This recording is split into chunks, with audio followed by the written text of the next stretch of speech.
Have you ever wondered how other runners can run for hours on end, seemingly not getting tired?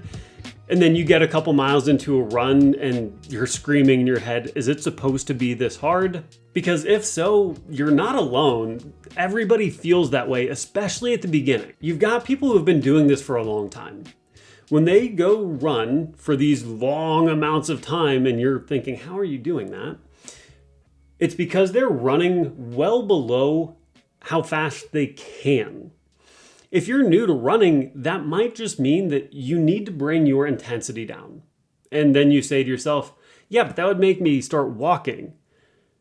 To which I say, yes, that's correct.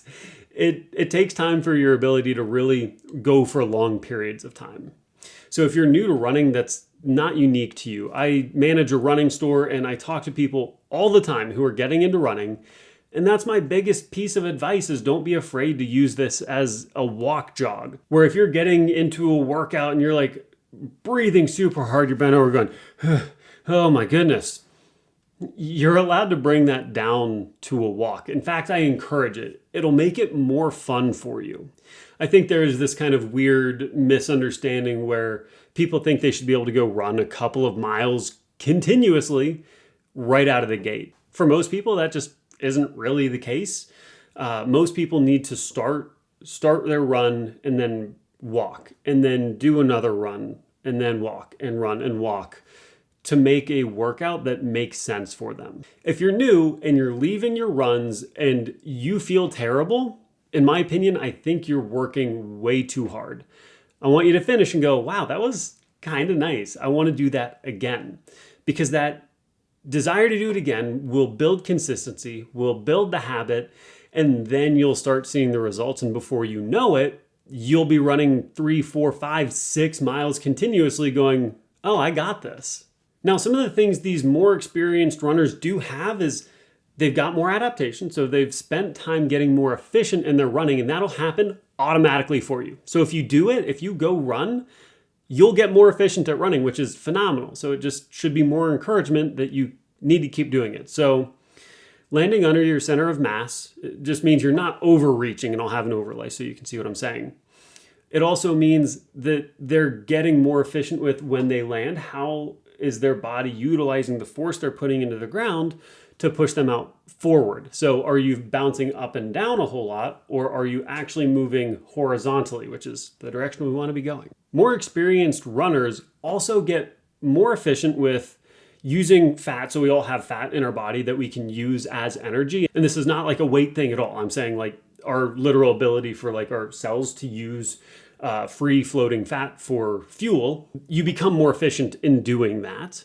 And that means that they're burning less carbohydrate.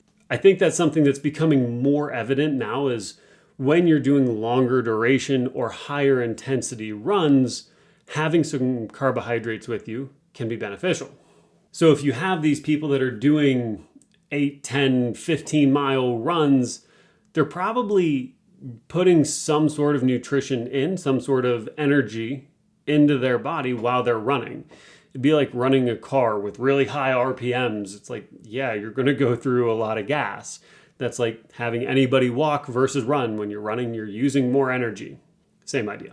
Something that I think more experienced runners can sometimes get into as well, that I think it just takes time to eventually like forget your phone or headphones or something, is that your runs or your walking and jogging can actually sometimes be nicer if you don't have music. You get to just go enjoy time outside, undistracted by things. I find a lot of times I prefer to run without music, and I know I'm not alone. There are times when I'm doing long runs where it's nice to have something to keep me engaged, but I also encourage you to try both. So if you like running with music, fantastic, keep doing it. Maybe even use a playlist that'll give you a faster cadence. So 160 or 170 beats per minute playlist, so it maybe gets you going on a more efficient cadence. Alternatively, I do think it is beneficial to spend some time getting used to being out and enjoying nature. It's almost like a little bit meditative, at least for me. I feel way better when I get done. I've got less distractions in my head when I finish a run like that with no music than before I started that run. So as new runners, we really do need to build efficiency. And that comes about from doing a handful of things. One of them is just running more. The cool thing is our bodies are really efficient things, and they find a way to organize patterns so that they can become more efficient. Our bodies don't like spending more energy, so if they can find a more efficient way of doing something, they're going to. That includes running. So along with efficiency, we have to build the chassis. We need to make our body strong enough and resilient enough that it can handle these impacts over a long period of time. So if you take like a huge V12 car engine and put it in a cardboard box, the cardboard box is going to fall apart, right? The same thing would happen. If you try and go run super hard and your body's not prepared for it, your body's going to get hurt in some way or another. So what we need to do for newer runners is we need to spend 80+% of our time building this chassis, making sure our tendons and ligaments and muscles and bones are all getting stronger and more resilient.